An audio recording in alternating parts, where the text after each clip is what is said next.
दैनिक Chhattisgarh channel देखना शुरू कर चुके हैं आप और छत्तीसगढ़ प्रदेश की आज की तमाम सभी महत्वपूर्ण बड़ी खबरों की शुरुआत जय जोहार और नमस्कार के साथ छत्तीसगढ़ के मानसून को लेकर अपडेट है, जहां 12 प्रमुख नदियों के किनारे बसे 154 गांवों पर बाढ़ के खतरे को देख करके प्रशासन ने अलर्ट मोड पर रखा हुआ है।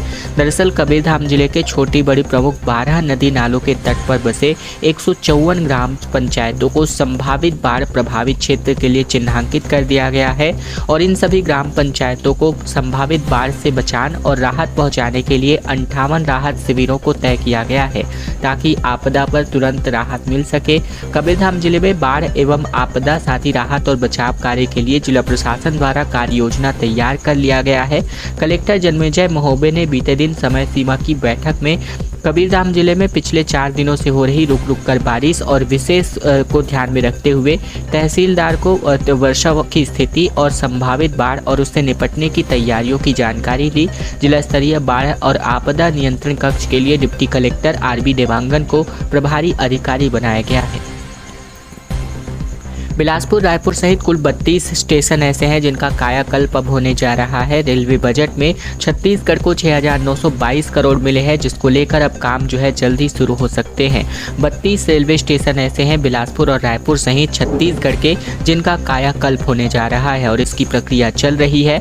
सबसे अच्छी बात यह है कि रेलवे में बजट में छत्तीसगढ़ राज्य को तकरीबन 6,922 करोड़ रुपए दिए गए हैं। साफ है कि राज्य में चाहे रेलवे लाइन हो, चाहे इंफ्रास्ट्रक्चर, ओवरब्रिज, अंडरब्रिज के निर्माण संबंधित रेलवे के कोई भी परियोजना में कोई भी रुकावट फंड के स्तर पर अब नहीं आने वाली है। केंद्रीय रेल मंत्री अश्विनी वैष्णव द्वारा वीडियो कॉन्फ्रेंसिंग के जरिए छत्तीसगढ़ राज्य को बजट में दिए गए फंड के आंकड़ों पर गौर करें तो रेल प्रशासन ने पिछले 15 सालों में औसत से 22 गुना ज्यादा फंड छत्तीसगढ़ राज्य को देने का दावा किया है।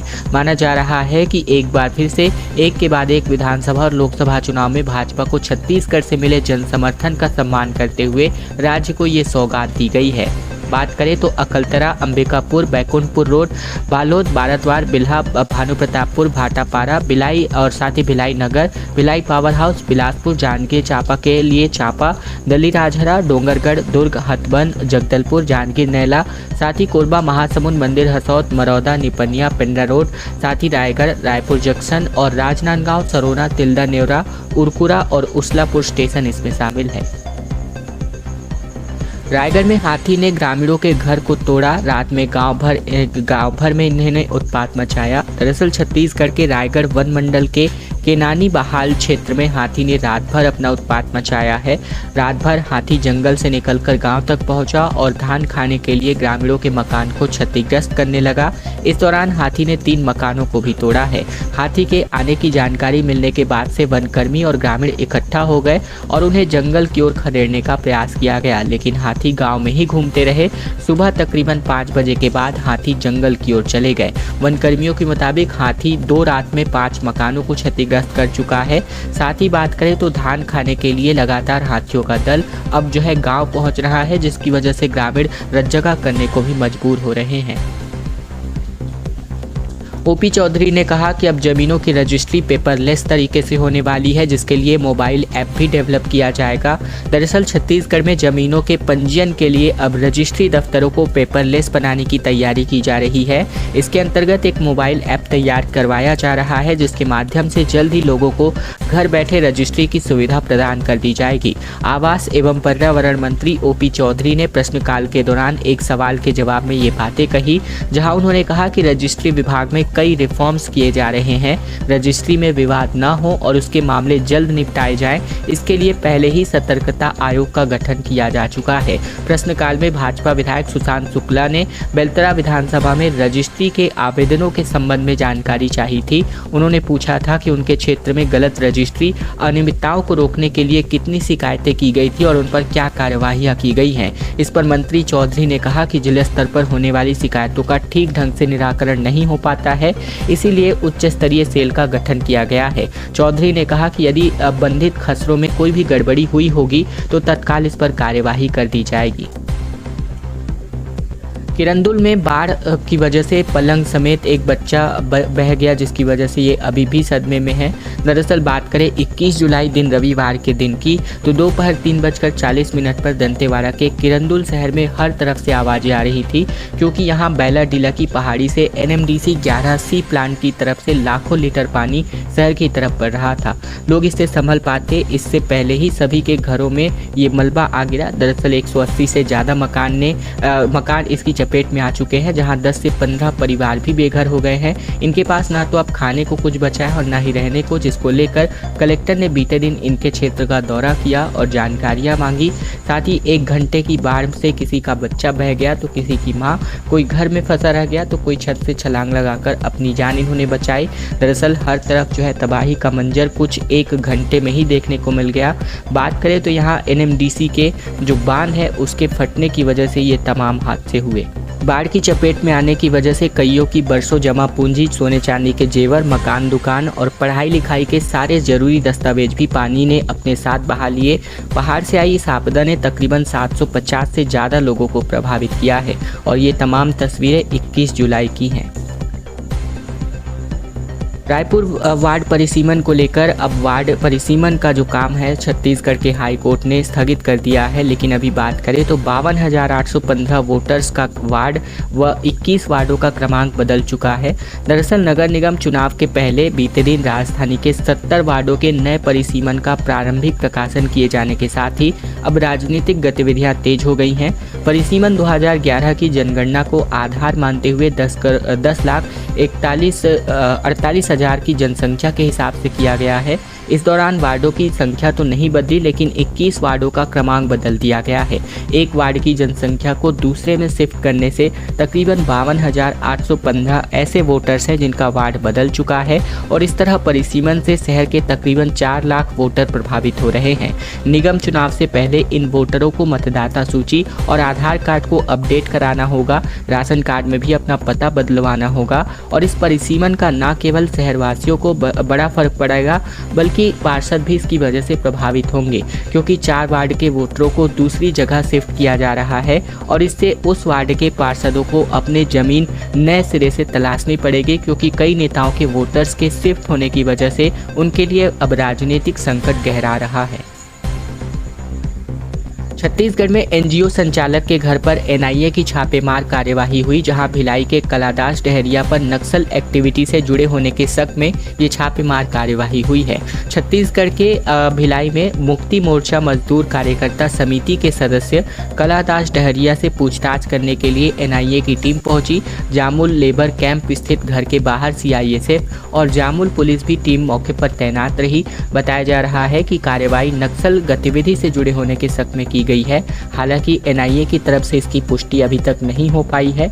NIA की टीम कलादास की बेटी का खराब लैपटॉप, पेन ड्राइव और मोबाइल फोन जब्त करके ले गई है। कलादास डहरिया रेला नाम का जनवादी सांस्कृतिक संगठन यानी NGO चलाते हैं। ये NGO किसान, आदिवासी और मजदूरों के संगठन के लिए काम करता है।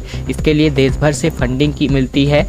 एक स्थानीय अधिवक्ता ने बताया कि सुबह 5:30 बजे छत्तीसगढ़ से बाहर की 4-5 गाड़ियों में भरकर आए लोगों ने ये छापेमार कार्यवाही की और इस दौरान आसपास के घरों से लोग जो है आने जाने पर इनके घरों पर रोक लगा दी गई थी। भूपेश सरकार के समय सोलर लाइट की खरीदी को लेकर के जांच के ऐलान जो है विधानसभा में मंत्री रामविचार नेताम ने करते हुए कर दिए। दरअसल छत्तीसगढ़ में कांग्रेस सरकार के दौरान आदर्श ग्राम योजना में सोलर लाइट खरीदी की अब जांच होने जा रही है। इसकी जांच विधानसभा की समिति करेगी और इसको लेकर विधानसभा में बीते दिन मानसून के चौथे सत्र के दिन रामविचार नेताम ने इसकी घोषणा की।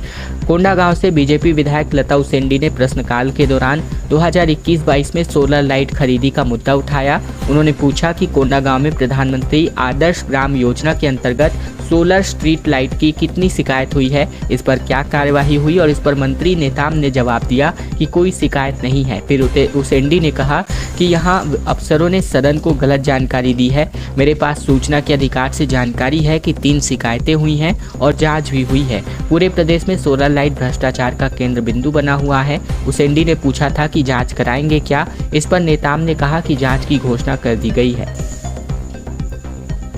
छत्तीसगढ़ में पुलिस ट्रांसफर पॉलिसी अब बदलने जा रही है, क्योंकि नक्सल इलाकों में पोस्टेड कर्मचारी ऑनलाइन तरीके से अपना आवेदन प्रस्तुत कर सकते हैं।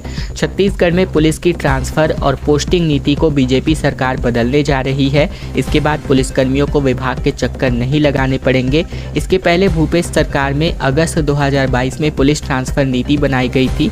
ये नीति नक्सल प्रभावित इलाकों में काम कर रहे पुलिसकर्मियों के लिए बनाई जा रही है। गृह मंत्री विजय शर्मा ने विधानसभा में कहा कि नीति आने के बाद से किसी भी पुलिसकर्मियों को नेताओं और मंत्रियों के चक्कर नहीं काटने पड़ेंगे। पहले भी विधानसभा में गृह मंत्री ने इस बाबत जानकारी दी थी। साथ ही पुलिस मुख्यालय की स्थापना समिति अभी निर्णय लेती है इस बाबत कि किन इलाकों में किसका ट्रांसफर करना है। वहीं नक्सल इलाकों में 3 साल के नौकरी के बाद ही यहां पर तबादला मिलता है, ये विजय शर्मा ने जानकारी देते हुए बताया। रायपुर का स्काई वॉक प्रोजेक्ट जो है अब पूरा होने जा रहा है, क्योंकि प्रदेश में अब एक बार फिर से भाजपा सरकार आ चुकी है। रायपुर के अधूरे स्काई वॉक प्रोजेक्ट को पूरा किया जाएगा। दरअसल तात्यापारा की सड़क का भी चौड़ीकरण किया जाएगा। कलेक्टर 30 दिन में इसकी रिपोर्ट सरकार को सौंपेगी।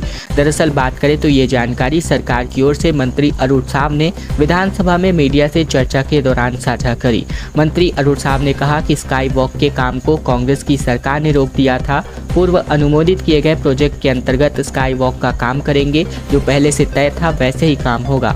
वह मुख्यमंत्री के साथ यह बैठक में तय किया गया है। साहब ने कहा कि शारदा चौक से लेकर तात्यापारा तक सड़क चौड़ीकरण के लिए तय कर दिया गया है, जिसकी कलेक्टर की अध्यक्षता में ये कमेटी गठित होगी और ये कमेटी मार्ग के चौड़ीकरण के लिए परीक्षण करेगी।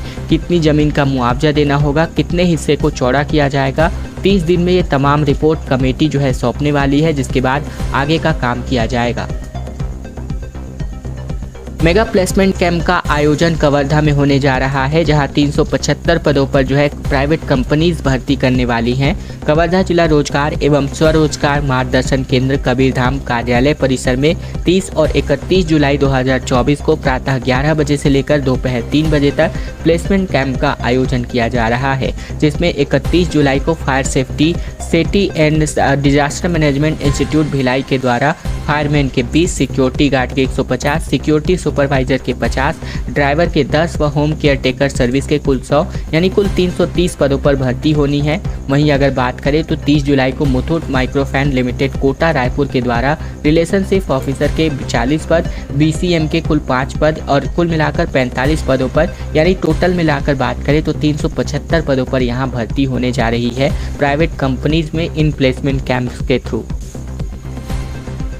रायपुर महापौर और पुलिसकर्मी के बीच जमकर झड़प देखने को मिली, जहां बीजेपी ने कहा कि यही मेयर और कांग्रेस का असली चेहरा है। दरअसल रायपुर में 24 जुलाई को कांग्रेस के विधानसभा घेराव के दौरान महापौर एजाज ढेबर का एक वीडियो सोशल मीडिया पर बीते दिन जमकर वायरल हुआ, जिसमें मेयर और एक पुलिसकर्मी के बीच जमकर झड़प होती नजर आ रही है। बीजेपी ने भी अपने सोशल मीडिया पर इस वीडियो को पोस्ट करके जो है शेयर किया है, जिसे कांग्रेस का असली चेहरा और चरित्र बताया जा रहा है। वीडियो में दिख रहा है कि एजाज ढेबर को उनके सहयोगी उठाकर आगे ले जाते नजर आ रहे हैं। इस पर एक पुलिसकर्मी उनको हाथों से रोकता है और इसके बाद ढेबर उस पुलिसकर्मी का हाथ पीछे ढकेलते हुए उसे गुस्से में कुछ कहते नजर आ रहे हैं और इस दौरान पुलिसकर्मी और ढेबर में झूमा झटकी भी हो रही है, जिसको लेकर ये तमाम मुद्दे अब बनते जा रहे हैं। अजय चंद्राकर ने कहा कि एक अधिकारी के 3 जाति प्रमाण पत्र है, नियुक्ति से लेकर प्रमोशन तक मिला है। छानबीन कमेटी की 18 बैठकें हो चुकी हैं, फिर भी कोई निराकरण नहीं हो पाया है। दरअसल छत्तीसगढ़ के स्वास्थ्य विभाग में 4 अधिकारी और कर्मचारियों के फर्जी जाति प्रमाण पत्र का मामला सदन में चर्चा का विषय बना हुआ है। पूर्व मंत्री और बीजेपी के विधायक का आरोप है कि इस पर विभाग में एक अधिकारी ने 3 अलग अलग जाति प्रमाण पत्र दिखाकर नियुक्ति से प्रमोशन तक हासिल कर लिया है और इन पर लोगों ने अब तक कोई कार्यवाही नहीं की है, बल्कि इनको प्रमोशन दिया गया है। अजय चंद्राकर ने कहा कि 11वें नंबर के प्रश्न पर मैंने केवल एक विभाग का पूछा है, जो 4 कर्मचारी हैं उन्हें कब नियुक्ति दी गई, किस जाति के आधार पर उन्हें नियुक्ति दी गई और किस जाति के आधार पर इन्हें प्रमोशन दिया गया। पता नहीं चलता छानबीन कब बैठकर कब हो रही है। और अब खबर कोरबा से आ रही है, जहां पुल पार करते समय एक युवक बह गया। कटघोरा और बिलासपुर मार्ग पर यातायात पूरी तरह बाधित हो चुका है। छत्तीसगढ़ के कोरबा जिले के धौरा भाटा के पास गाजर कला नदी पर बने पुल के ऊपर से पानी बह रहा है, जहां एक युवक ने पुल पार करने की कोशिश की, लेकिन वह पानी की तेज बहाव में तेज धार में बह गया। कटघोरा बिलासपुर मार्ग बंद हो जाने के कारण पुल के दोनों ओर वाहनों की लंबी कतारें लग गई हैं। लोगों को परेशानियों का सामना करना पड़ रहा है। तो वहीं पुल के ऊपर से पानी बहने की वजह से यात्री बस, ट्रक, बाइक और कार सवार फंसे रहे। सभी पानी कम होने का इंतजार कर रहे हैं। यही हाल जिले के पाले विकासखंड के मुनगाडी गांव का है, जहां बारिश का पानी गांव में भी पूरी तरह घुस चुका है। कई लोग बेघर हो गए हैं, तो वहीं कई लोगों को अपनी घरों को खाली करना पड़ा है। ग्रामीणों को सामान छोड़कर भागना पड़ा है, तो वहीं कई लोग सामान खाली करने में लगे हैं। बात करें तो यहाँ जानकारी के मुताबिक रतनपुर के खूटा घाट जलाशय से भी पानी छोड़ने जाने के बाद यह स्थितियां निर्मित हुई है। घटना की सूचना मिलते ही जिला प्रशासन की टीम मौके पर पहुंची और घटनाक्रम की जानकारी लेकर नुकसान का जायजा लिया जा रहा है।